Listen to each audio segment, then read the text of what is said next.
Case 9 is about how to get support from school to provide effective intervention. Nan's mom is in Australia, and she asked, my daughter's school does not support me to provide intervention to my SM child. The teachers also doubt if the intervention would actually work. I asked the teachers to interact with my daughter, which the teachers tried, but my daughter kept silent. The teachers have no idea what to do. So Nan's mom's question is, what should I do to get support from school to provide proper intervention for my child? Thank you for your question. I don't know the laws in Australia.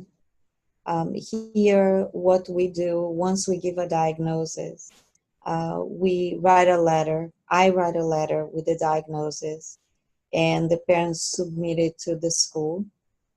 And I also ask the pediatrician or the child neurologist or whoever else is working with the child or psychiatrist to write a letter as well.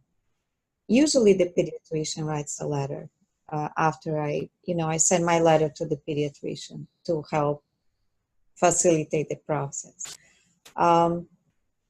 Once the letter is submitted, I follow up because selective mutism is a disability. Mm. It's a disability because it affects and impairs the child's functioning socially, emotionally, and academically at school.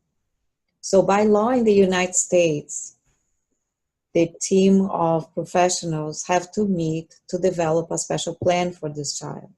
And if they don't, they're not going along with the federal law in this country.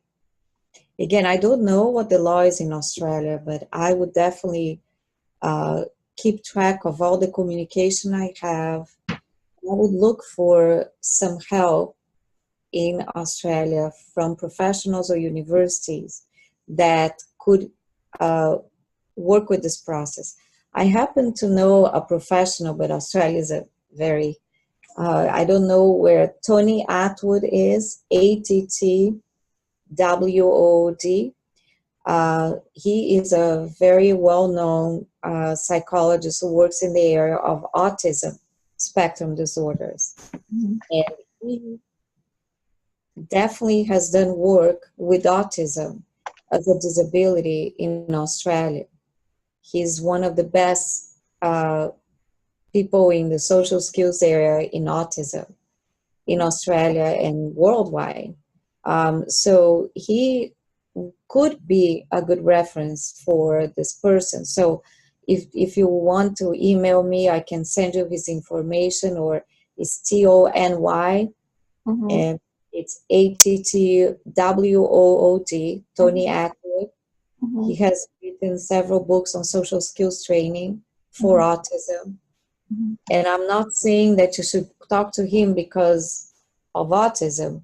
He has done work about autism in terms of a disability in Australia.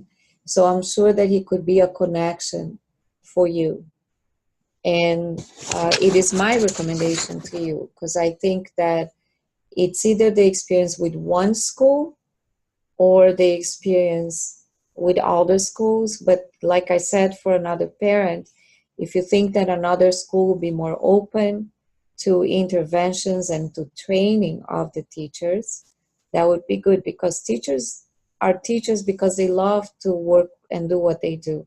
So if they don't want to, or they have no idea what to do, they must feel very helpless. And I think it's our job to help them develop those interventions that we know work. So let me know if you need any help. The language is English. Okay, thank you. So I might write you to find out more information about Dr. Atwood. I know for a fact that many parents in our parent support group are not getting professional intervention.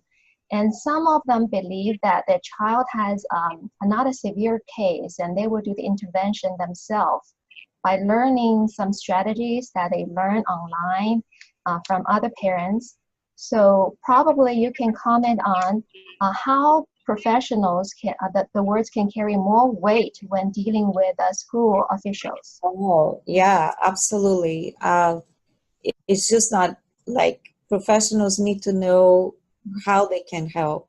I also work in the area of ADHD and, of course, autism and Tourette syndrome, other areas, neurodevelopmental disorders. And we know that if we go to school, if you have a parent going to the meeting at school, that it would have a professional. It helps in the meetings, like in this country, IEPs. I go to several IEPs. As I told you, I was at an IEP meeting today. So that is really helpful to have a professional. But on that note, I think that parents receiving information from other parents and having support from other parents is really important, because you don't feel so alone, and you exchange information in a way that then you're not spending money on that. Having said that, I think that we need to know where parents are receiving information and going for information. Your association is, you are talking to professionals in this area, and we're having all kinds of professionals talking to you that have experience in this.